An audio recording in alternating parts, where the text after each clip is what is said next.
Salut YouTube, on se retrouve pour le chapitre 180 de Chainsaw Man, qu'on va lire peut-être en vitesse, je sais pas, parce que j'ai une tellement pourrie que j'ai bien failli ne pas faire le live.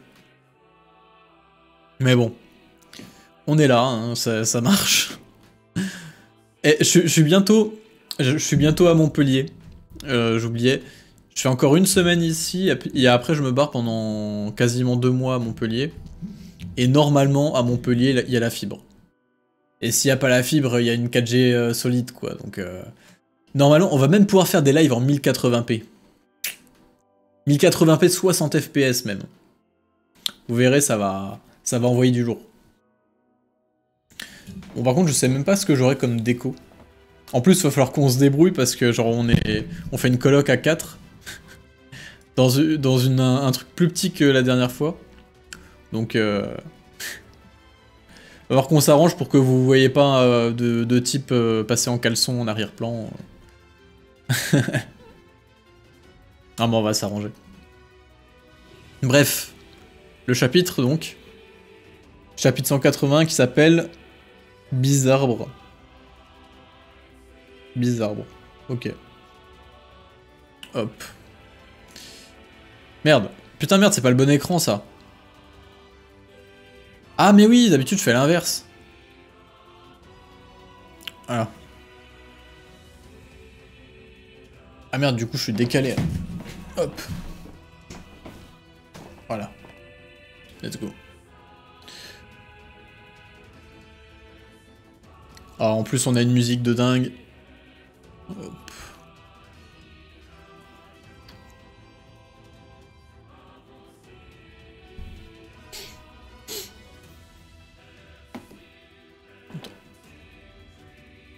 Pardon. Ah, c'est l'hiver qui commence. Bref. Ça va, tout va bien. On va trouver une solution, aucun problème. Ça, c'est moi qui suis dans le déni quand j'ai une mauvaise co, tu vois. Il n'y a jamais de solution à une mauvaise co, malheureusement.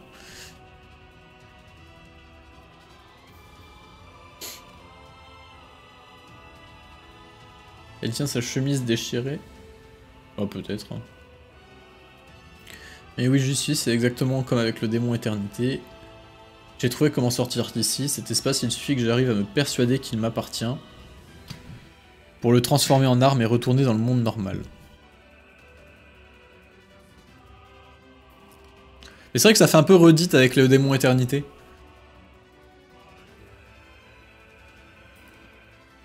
Bon, t'as craqué, qu'est-ce qui te prend? Là, comme tout à l'heure, impossible d'utiliser le démon flingue. Sarbrindille. Ce n'est pas comme lors de notre rencontre avec Éternité, ici le pouvoir des démons est inutilisable. On va faire quoi? Le démon vieillesse est trop fort, je suis incapable de rivaliser avec lui. Et donc, on va faire quoi? Aïe. Tu m'as fait mal. Quoi? Ah, c'est ça le truc bizarre, bro.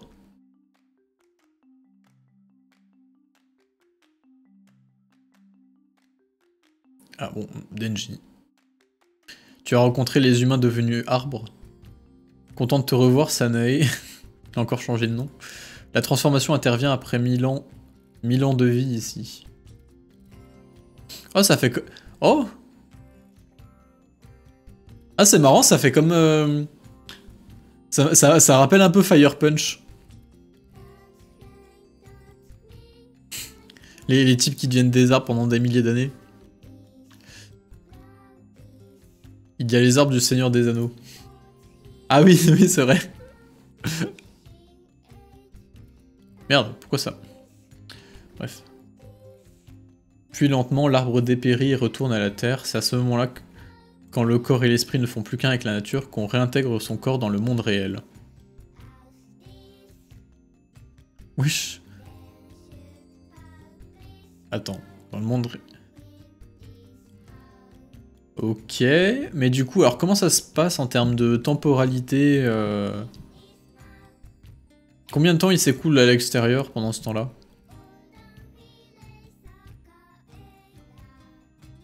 Parce que du coup ils sont pas vraiment... c'est pas en mode jeunesse éternelle, quoi. Ils vivent un millier d'années... Enfin, plusieurs milliers d'années, le temps de se décomposer et tout. Ok, ok, bon. Voilà. Tout ça, c'est de ta faute. C'est de ta faute, Chain. Comment ça, elle l'appelle Chain? Réveille-toi, c'est parce que tous ces démons tordus en ont après toi que je me retrouve dans cette galère. Oh, le culot! Comme si, comme si elle en avait pas après lui, elle aussi.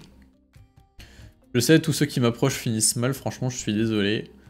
Je vais rester ici, méditer sur moi jusqu'à devenir un arbre énorme. Ce sera ma punition. Le châtiment que je mérite pour être un abruti obsédé qui réfléchit jamais à rien. Ok, Judas. Je suis mort.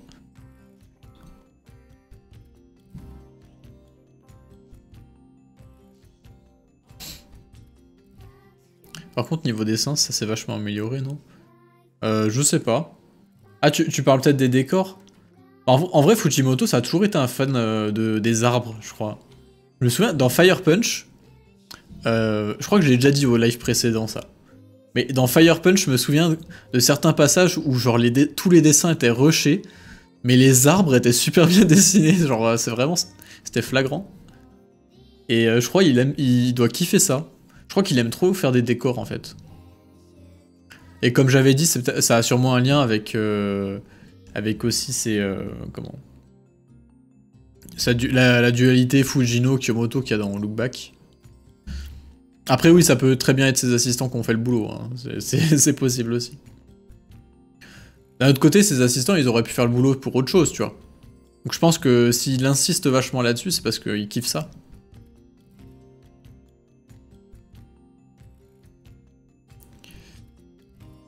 Tu as rencontré les humains devenus arbres. Ah merde, je suis con, j'ai déjà lu ça. Pleure pas, crétin, ou je te frappe. Je suis désolé.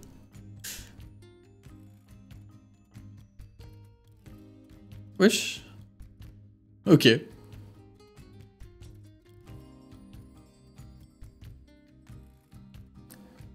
sais pas si ça a l'air d'être Yuru, là. Elle doit juste être en mode calcul froid, en mode, ben... Peut-être que ça va le calmer de faire ça, je sais pas. Garde la bouche fermée. Oui, c'est vrai. Il est tellement traumatisé par les baisers que c'est un réflexe de survie maintenant. Non, non, on a lu que Chainsaw Man, là. Bon, bah du coup, chapitre court, mais intéressant. Je me demande quelle tournure ça va prendre. Est-ce qu'on... Ah, pas de chapitre la semaine prochaine. Ok, donc prochain chapitre, ça sera une lecture à Montpellier, hein, je vous préviens. Trauma du vomi, mais tellement. Bah, il a eu le vomi. En fait, les meufs qui l'ont embrassé, il y en a une qui lui a vomi dans la bouche. Il y en a une, c'était Redze, qui lui a coupé la langue. Je sais pas si vous vous souvenez. Genre, Redze, elle l'a embrassé, il y a une scène... Tu sais, c'est une scène magnifique. T'as... Comment? T'as un feu d'artifice en arrière-plan. T'as le feu d'artifice qui explose et au même moment, ils s'embrassent. Et la case d'après, tu vois Redze qui fait... avec... comment? Avec la langue de Denji dans sa langue. Enfin bref.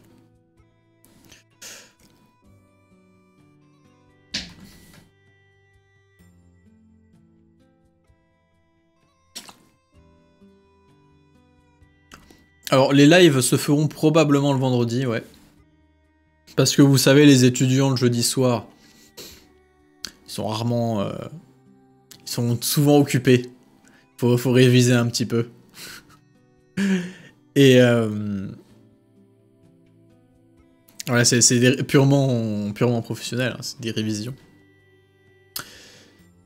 Et donc, ouais, je pense qu'il y a des chances que ça soit le vendredi, mais je pense que je vais vous le redire. Parce que je suis pas sûr à 100%.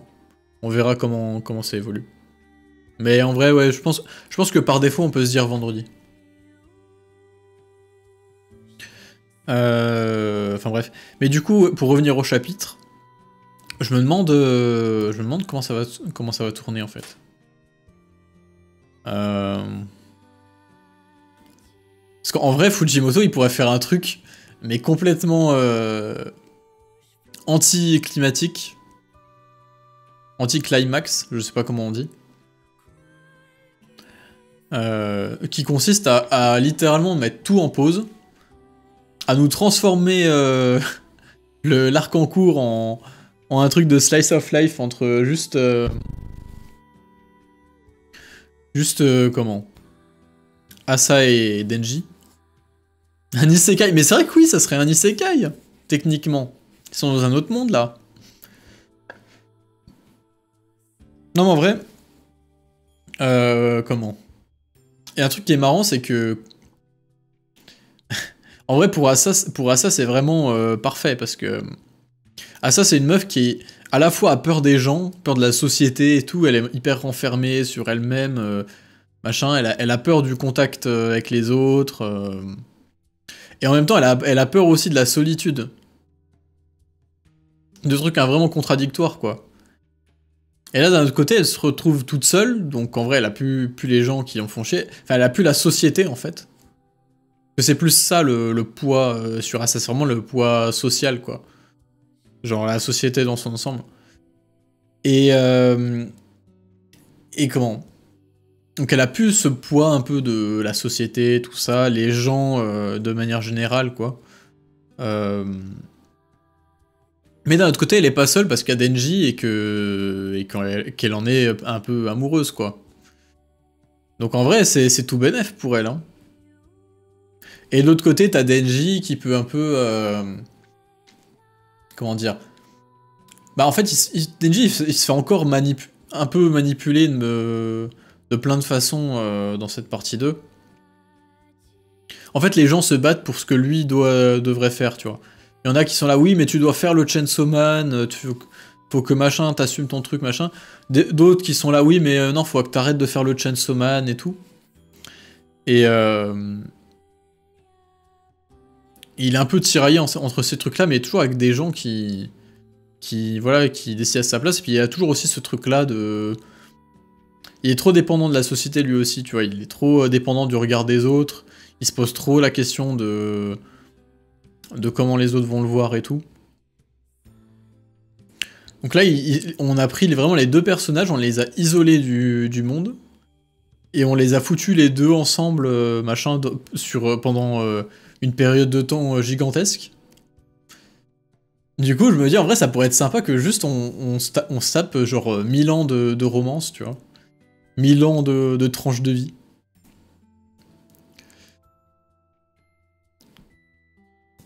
Oh, attendez. Imaginez... J'ai dit imaginer un truc. En vrai, Fujimoto, il pourrait faire un truc vraiment de bâtard. Imaginez... Ils se servent de ce truc-là pour... comment Pour, voilà, se rapprocher et tout, t'as une romance, machin... Ou alors, ça se trouve, peut-être qu'ils vont s'entraîner, j'en sais rien. Enfin, quoique après, s'entraîner, en vrai, ils peuvent pas vraiment, parce que... Enfin, c'est juste... ils ont pas de pouvoir ni rien, donc en fait, à part faire des pompes, ils peuvent pas faire grand-chose. Quand on sent Fujimoto, si on se tape 1000 ans de romance, c'est pour qu'on finisse traumatisé à la fin. Oui, justement, justement. Imaginez 1000 ans de romance. Les deux personnages qui se soignent entre eux, tout leur traumatisme... machin et tout. Et paf, ils se font ramener dans la réalité 1000 ans plus tard. Et ils finissent par devoir s'entretuer. Ça serait du sadisme pur à la Fujimoto, je pense. Une putain de tragédie qui finissent par la mort d'un des deux.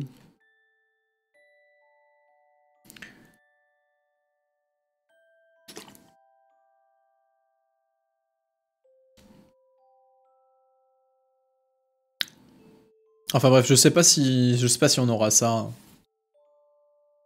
Le plus probable, je pense que ça reste quand même qu'ils cherchent une solution pour partir d'ici.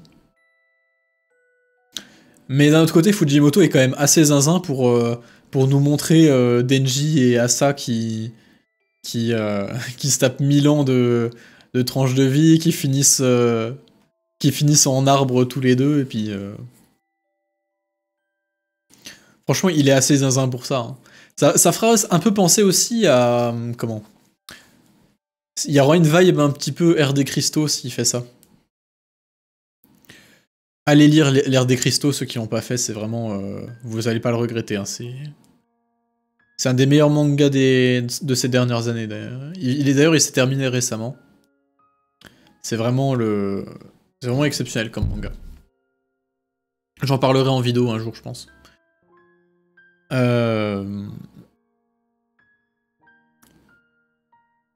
Donc voilà. L'animé en 3D est bien. En vrai, j'ai pas regardé l'animé, mais il paraît qu'il est très très bien. Genre... Genre justement, moi j'ai entendu dire des gens... j'ai beaucoup entendu de gens dire des trucs du style « Ouais, c'est le seul animé en 3D que j'aime bien et tout. » Et moi je l'ai pas vu, hein, mais apparemment ouais, il est quand même assez apprécié des gens. Mais il adapte qu'une petite partie du manga, quoi. Le début. Que je trouve honnêtement moins intéressant que la suite.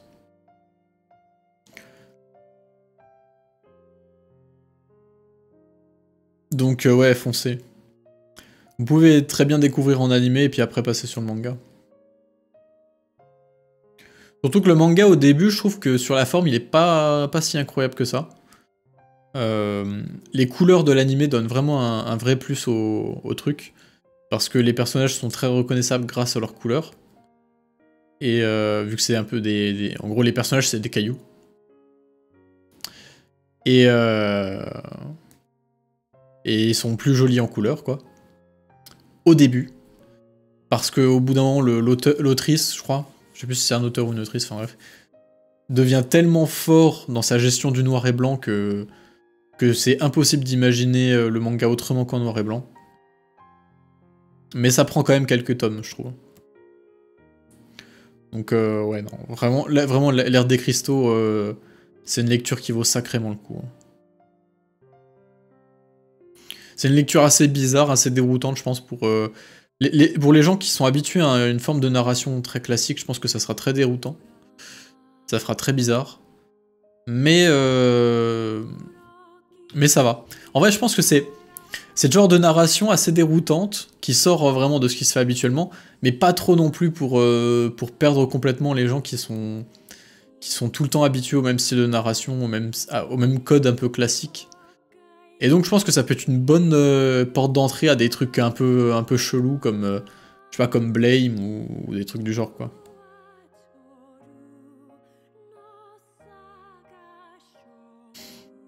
Donc ouais, non, foncez lire l'Ère des Cristaux. C'est vraiment un truc que je vous conseille, mais à balle, quoi.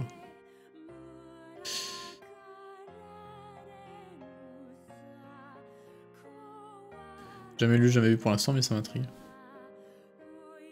Ah ouais, franchement, foncez. Vous allez pas regretter. En plus, c'est assez court, hein, c'est en 12 tomes. Mais il y a vraiment des passages extraordinaires dedans. Vraiment, quand je vous dis que c'est un de mes mangas préférés de ces dernières années, je m'en parle.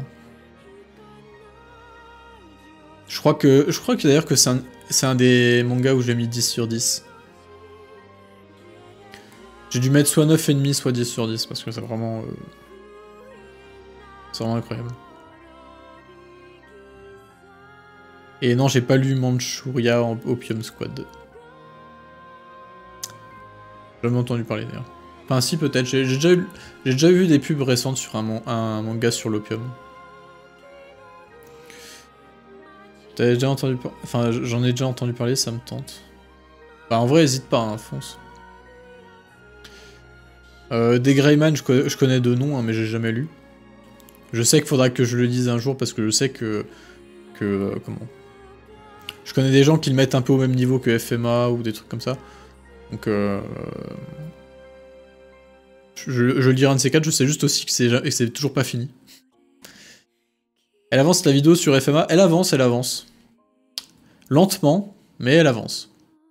Je viens de lire Nausicaa, pourquoi on m'a pas dit que c'était bien meilleur que le film? Ah bah ça c'est vrai que c'est un peu connu aussi. J'ai toujours pas lu le manga Nausicaa, moi. Mais oui, en fait c'est vraiment le film, mais en beaucoup plus développé, quoi. Le film, c'est un peu juste un condensé du manga, donc c'est un peu moins bien, forcément.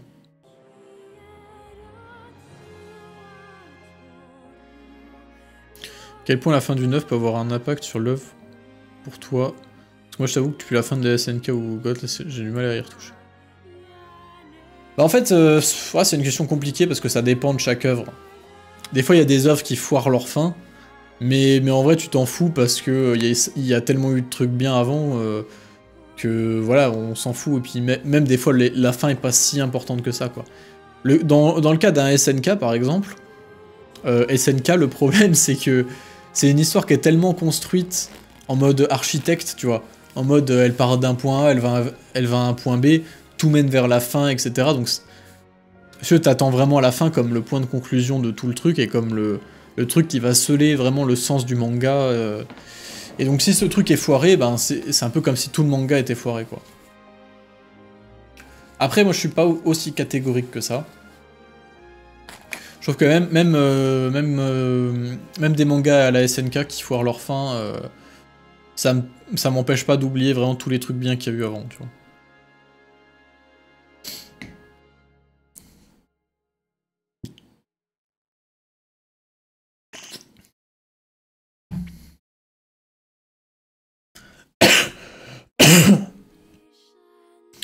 Notation manga. Bah, j'avais fait en gros un... Merde, je vais vous retrouver ça. Puis après, on attaquera la lecture sur Tower of God parce qu'il commence à être tard. Et j'ai fait un Anilist où je note un peu tous les mangas que j'ai lus, mais après, honnêtement, les notations, elles veulent pas dire grand-chose. Hein. Je note vraiment au feeling. Il y a des trucs que j'ai dû surnoter parce que j'avais lu ça genre quand j'avais 15 ans et que j'avais kiffé et tout. Des trucs que j'ai lus il y a 10 ans, je me souviens même plus vraiment de comment c'était. Des fois, il y a des trucs que je dois sous-noter parce que, je sais pas, je suis dans une... je suis pas dans le bon mood, tu vois. Donc non, vous attendez pas hein, à des trucs objectifs et tout. Je veux dire, c'est pas la peine de vous offusquer si jamais il se passe des trucs... si jamais il y a des trucs que vous aimez bien qui sont mal notés ou quoi.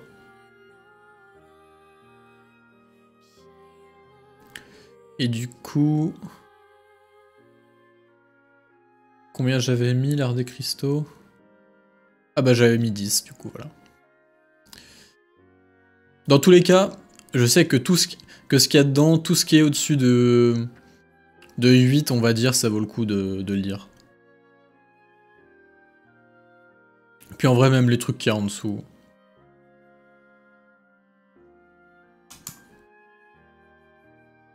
De toute façon, j'ai lu très peu de mangas que je considère vraiment nuls.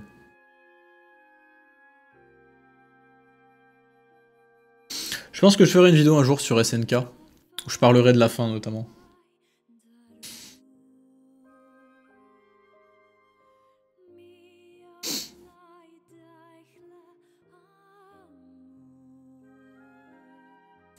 Attends, t'es en train de dire qu'un nombre unidimensionnel, c'est pas une bonne métrique pour la qualité d'une œuvre? Ah, je sais, ça peut paraître choquant et révolutionnaire comme idée, hein. Mais c'est vrai que oui, noter des œuvres sur 10, c'est peut-être pas une méthode très, très fiable. Mais c'est juste une théorie, quoi, une idée comme ça, voilà, je n'impose rien. Hein. Berserk, ça avait combien? Berserk, c'est un 10 sur 10, forcément. Ça serait un 10,5 sur 10 si on pouvait. Tu as dit... Tu as lu Journey Beyond Heaven? J'ai vu l'animé, mais j'ai pas... Faudra que je continue avec le manga. Parce que j'ai vraiment beaucoup aimé l'animé.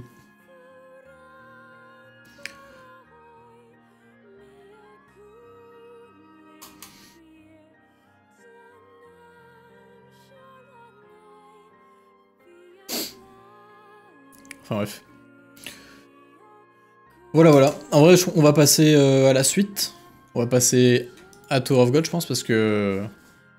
les pauvres gens qui regardent la rediff du live de Chainsaw Man, ça fait 10 minutes que je parle d'autre chose. Les pauvres. Et puis bon, il est bientôt 23h. J'espère que le chapitre de Tower of God est court parce que... Sinon, la nuit va être courte.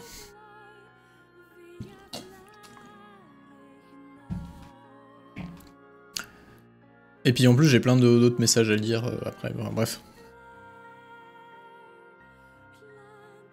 Je note pas les œuvres que je regarde, je lis, ça n'a aucun sens pour moi. En vrai, moi je considère pas que ça a vraiment du sens, tu vois. C'est pour ça que j'accorde pas vraiment d'importance à la note. Je la fais vraiment au feeling, tu vois, sur le moment. Mais en fait, ça sert plus à me souvenir un peu de comment? De ce que j'ai lu et de comment je l'ai apprécié à l'époque. Donc, c'est plus un mémo qu'autre chose, en fait. Ça fait longtemps que j'ai pas lu Lookism, faudra que je reprenne un de ces quatre.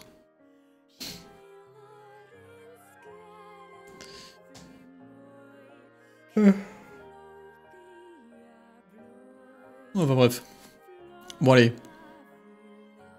Du coup, au revoir YouTube, à dans 2 semaines. On se retrouve à Montpellier. Avec une meilleure co, avec du 1080p. Et sûrement le vendredi soir.